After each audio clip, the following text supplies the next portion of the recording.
देखिए, इस वीडियो में हम लेबोरेटरी हेमेटोलॉजी को समझेंगे।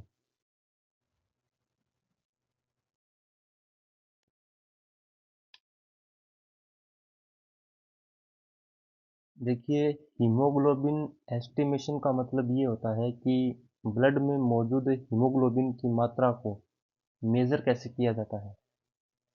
ये टेस्ट काफ़ी बेसिक लेकिन काफ़ी पावरफुल होता है, क्योंकि इसमें हमें ये पता चलता है कि पेशेंट को एनीमिया है या नहीं, ऑक्सीजन कैरिंग कैपेसिटी ठीक है या कि फिर नहीं, और ट्रीटमेंट का रिस्पॉन्स कैसा है।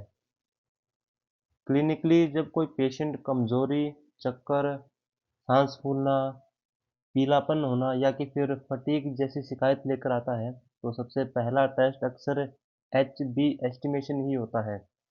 इसी से डॉक्टर आगे की इन्वेस्टिगेशन प्लान करता है।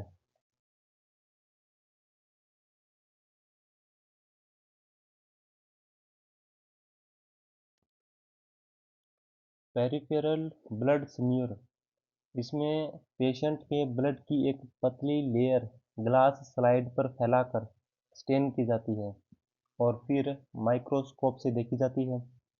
इससे डॉक्टर को आरबीसी, डब्ल्यूबीसी और प्लेटलेट्स की शेप, साइज और क्वालिटी डायरेक्ट देखने को मिलती है। सीबीसी हमें नंबर्स देता है, लेकिन पीएसबी यानी कि पेरिफेरल ब्लड स्मीयर, ये हमें सेल्स की रियल पिक्चर दिखाता है। इसलिए जब एनीमिया, इन्फेक्शन, ल्यूकेमिया या कि फिर प्लेटलेट डिसऑर्डर का डाउट होता है, तो पीएसबी काफ़ी हेल्पफुल होता है। अब देखिए, ये समझिए कि पीबीएस में क्या क्या देखा जाता है। सबसे पहली चीज़ आरबीसी देखी जाती है। आरबीसी को देखकर एनीमिया की टाइप समझ में आती है। छोटे आरबीसी तो आयरन डेफिशिएंसी, बड़े आरबीसी है तो बी 12 या कि फिर फोलेट डेफिशिएंसी, गोल और मोटे आरबीसी है तो जिसको स्क्लेरोसाइटोसिस कहते हैं, उस टाइप की एनीमिया। और अगर सिकल सेप है तो सिकल सेल एनीमिया। नेक्स्ट इसमें डब्ल्यूबीसी को देखा जाता है। अगर डब्ल्यूबीसी की शेप और नंबर्स देखकर इन्फेक्शन और ल्यूकेमिया का अंदाज़ा लगता है। ज़्यादा न्यूट्रोफिल्स है यानी कि बैक्टीरियल इन्फेक्शन, ज़्यादा लिम्फोसाइट्स है यानी कि वायरल इन्फेक्शन, और अगर सेल्स एबनॉर्मल है तो ल्यूकेमिया की शिकायत होती है। तीसरी जो चीज़ देखते हैं वो है प्लेटलेट्स। पीबीएस से प्लेटलेट्स की क्वांटिटी और साइज को देखा जाता है। कम प्लेटलेट्स यानी कि ब्लीडिंग रिस्क, काफ़ी बड़े प्लेटलेट्स यानी कि बोन मैरो प्रॉब्लम, और अगर क्लम्पिंग है तो है फॉल्स लो काउंट। ईएसआर यानी कि एरिथ्रोसाइट सेडिमेंटेशन रेट। ईएसआर का मतलब होता है कि एक घंटे में आरबीसी कितनी तेजी से नीचे बैठती है। जब ब्लड को एक पतली वर्टिकल ट्यूब में सीधा खड़ा करके रखा जाता है, तो आरबीसी धीरे धीरे नीचे सेटल होने लगती है। जितनी तेजी से ये नीचे बैठेगी, ईएसआर उतना ही ज़्यादा माना जाता है। सिंपल शब्दों में ईएसआर बॉडी के अंदर चल रही सूजन या बीमारी का इनडायरेक्ट इंडिकेटर होता है। यह डिजीज का नाम नहीं बताता, लेकिन ये बता देता है कि बॉडी में कुछ एबनॉर्मल चल रहा है। अब देखिए, ईएसआर मापते कैसे हैं। सबसे कॉमन मेथड है वेस्टर्जन मेथड। इसमें पेशेंट का ब्लड एक स्पेशल ट्यूब में भरकर सीधा रखा जाता है। एक घंटे बाद ये देखा जाता है कि ऊपर कितना प्लाज्मा रह गया है और आरबीसी कितनी नीचे चली गई है। इसी डिस्टेंस को एम यानी कि मिलीमीटर पर आर में ईएसआर कहते हैं। नॉर्मल ईएसआर वैल्यूज क्या क्या होती हैं। देखिए, पुरुषों में ये 0 से लेकर 15 mm पर आर होती है। महिलाओं में 0 से लेकर 20 mm पर आर, और बुजुर्गों में थोड़ी ज़्यादा हो सकती है। ईएसआर बढ़ता क्यों है, इसको भी समझिए।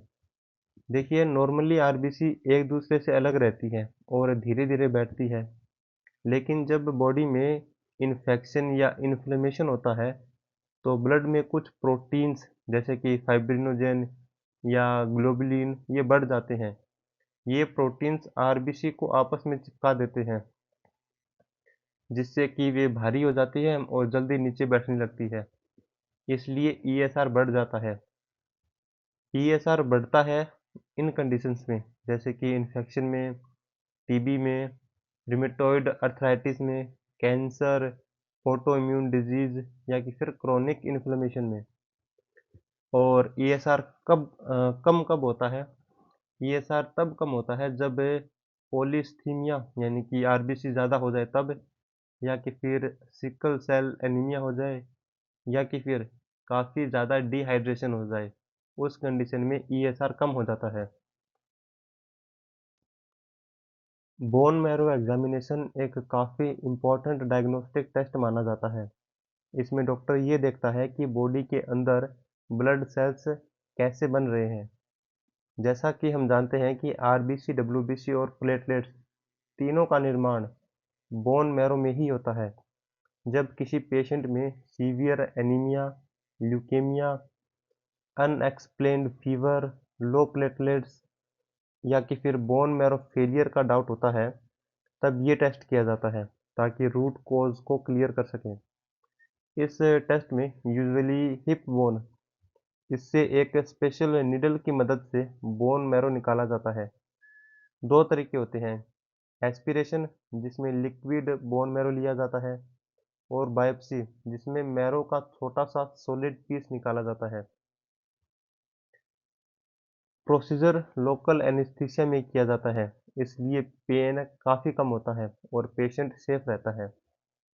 एस्पिरेशन में बने सीमर्स को माइक्रोस्कोप में देखकर डॉक्टर्स ये एनालाइज करते हैं कि immature cells, abnormal cells, blast या फिर कैंसर सेल्स तो नहीं है। और बायोप्सी में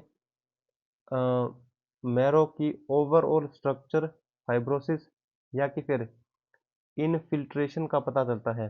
दोनों मिलकर कंप्लीट पिक्चर बना देते हैं। बोन मैरो एग्जामिनेशन खासकर leukaemia, aplastic anaemia, megaloblastic anaemia, multiple myeloma, leukoma और मैरो इन्फेक्शंस के डायग्नोसिस में किया जाता है। कई बार सीबीसी और पेरिफेरल सीमर नॉर्मल लगते हैं, लेकिन मैरो में सीरियस प्रॉब्लम छुपी हुई होती है, जो इसी टेस्ट से पकड़ में आती है। रेटिकुलोसाइट काउंट एक इम्पॉर्टेंट टेस्ट होता है। इसमें डॉक्टर ये पता करता है कि बोन मैरो कितनी तेजी से नई आरबीसी बना रहा है।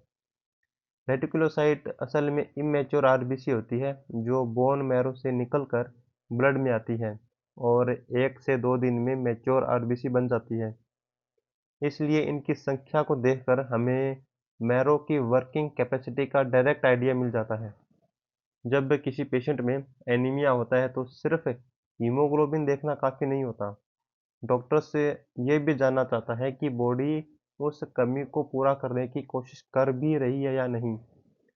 अगर एनीमिया के साथ रेटिकुलोसाइट काउंट ज़्यादा है, तो इसका मतलब है कि मैरो एक्टिव है और नई आरबीसी तेज़ी से बना रही है, जैसे ब्लड लॉस या कि फिर हेमोलाइसिस के बाद होता है। लेकिन अगर एनीमिया के साथ रेटिकुलोसाइट काउंट कम है, तो इसका मतलब है कि मैरो प्रॉपरली काम नहीं कर रहा है, जैसे कि एप्लास्टिक एनीमिया या कि फिर सीवियर न्यूट्रिशनल डेफिशिएंसी में होता है। ये टेस्ट स्पेशल स्ट्रेन जैसे कि न्यू मैथिलीन ब्लू में किया जाता है, जो रेटिकुलोसाइट के अंदर मौजूद नेटवर्क को दिखा देता है। माइक्रोस्कोप में ये सेल्स जालीदार स्ट्रक्चर के साथ दिखाई देती है, इसलिए इन्हें रेटिकुलोसाइट कहा जाता है। नॉर्मल रेटिकुलोसाइट काउंट आमतौर पर 0.5% से 2% के बीच होता है। इससे ज़्यादा होना मैरो की इंक्रीज्ड एक्टिविटी को दिखाता है, और इससे कम होना मैरो की फेलियर या कि फिर सप्रेसिव एक्टिविटी की तरफ इशारा करता है। क्लिनिकल प्रैक्टिस में ये टेस्ट एनीमिया के टाइप को समझने, ट्रीटमेंट रिस्पॉन्स को देखने, जैसे कि आयरन डेफिशिएंसी या फिर B12 थेरेपी के बाद, और बोन मैरो फंक्शन एक्सेस करने में यूजफुल होता है। सिंपल वर्ड्स में अगर कहें तो रेटिकुलोसाइट काउंट बॉडी की आरबीसी प्रोडक्शन स्पीड मीटर है, जो ये बताता है कि ब्लड फैक्ट्री कितनी तेजी से काम कर रही है।